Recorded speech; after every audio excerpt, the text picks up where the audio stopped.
Today marks haShoah, or Holocaust Remembrance Day. Joining me now are two members of the Cornwall Interfaith Partnership, Art and Neil McMillan. Welcome, gentlemen. Thank you. All right, so Art, you are also a member of the Jewish community, and let's start by a little background on what haShoah is. haShoah commemorates one of the greatest tragedies of the Jewish people in modern times. We've always been subject to persecution and blood libel, lies, and conspiracy theories, but of course the Holocaust was the worst. There were approximately 6 million Jews who died or disappeared during the time that the Nazis ruled over most of Germany, parts of Ukraine, and Russia. So it's a time of remembrance of what happened to our people. Absolutely, and of course, most of us are familiar, of course, with the Holocaust, obviously in the history of it. But talk to me from your perspective, just how damaging it was to your people. Well, I personally did not experience it, of course, but I have a grandfather who's passed on a number of years ago. Most of his family was still in Russia and what's now either the Ukraine or Belarus. And he never heard from any of them after the war. We assumed they were all lost. Only one of his nephews was able to escape and made his way to Palestine at the time, or Israel now. Both my wife and my uncle had uncles who fought the Nazis in World War II. So we do have a connection to it, although not personally in our own lives. And that it just is a perfect segue where it doesn't matter if you experienced it or not, it resonates with you, and there's a connection probably somewhere, whether it be a family member or there is some connection. That's correct.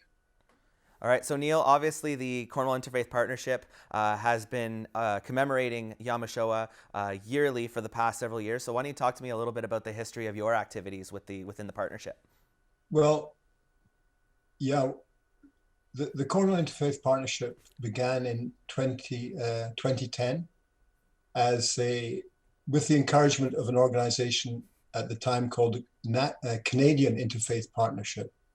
And at the time, the G8 and G20 countries were meeting in Ontario and Canada to discuss, world affairs, mainly from an economic standpoint. And Canada's faith communities felt that it was necessary to draw the attention of political leaders to the moral dimensions of global governance. And we were encouraged through the Baha'i community was encouraged through its Office of Government Affairs to contact other faith communities to have an interfaith meeting with the federal member of parliament at the time, Guy Lozon. And because we'd been involved with a number of interfaith initiatives prior to that, we knew the players, and we were particularly asked. It was suggested that we contact the United Church.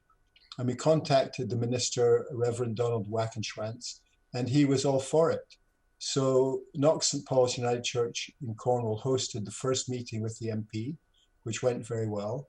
The Catholic bishop at the time, Paul-André Durocher, he had already been very encouraging, and he came.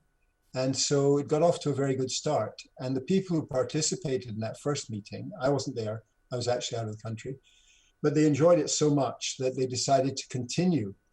And the group has continued in a very harmonious way ever since. And we feel that it sets an example nationally, and we have been recognized nationally to some extent as a model interfaith group. And we participated in the Parliament of the World's Religions in 2018, November 2018, and we gave a workshop there on our method. And we've also done a video of our functioning that can be watched on YouTube. Absolutely. So it's very much something Cornwall can be proud of, I think. And we are certainly proud of it. And gentlemen, I just want to finish off with the lessons back to haShoah and what can we glean from this commemoration? What lessons can we learn to make sure that something like this never happens again? And what would you like to leave with our viewers? Well, it's difficult to say that humanity has learned the lessons because we've had a number of similar incidents in the last 60, 70 years. One point I want to make is that even though 6 million Jews died in the Holocaust, and many of them were, they were pushed onto trains and taken to Auschwitz and gassed immediately and cremated. There were a number of Jews, especially in Poland and Warsaw, who staged a revolt against the Nazis, and they were quite successful at the beginning. The Nazis were shocked that the Jews would shoot at them, but they were able to hold off the Nazis for 30 days approximately before the ghetto was razed. And it inspired other groups in Lithuania and the Ukraine and perhaps other parts of Nazi-occupied Europe to do the same. So even though one of the phrases that's used is the Jews went to the slaughter like sheep, it was not true in a number of cases. They did fight back even though they knew they were going to die. The young Jews who participated decided they would pick the time and the place of their death to preserve the dignity of the Jewish people.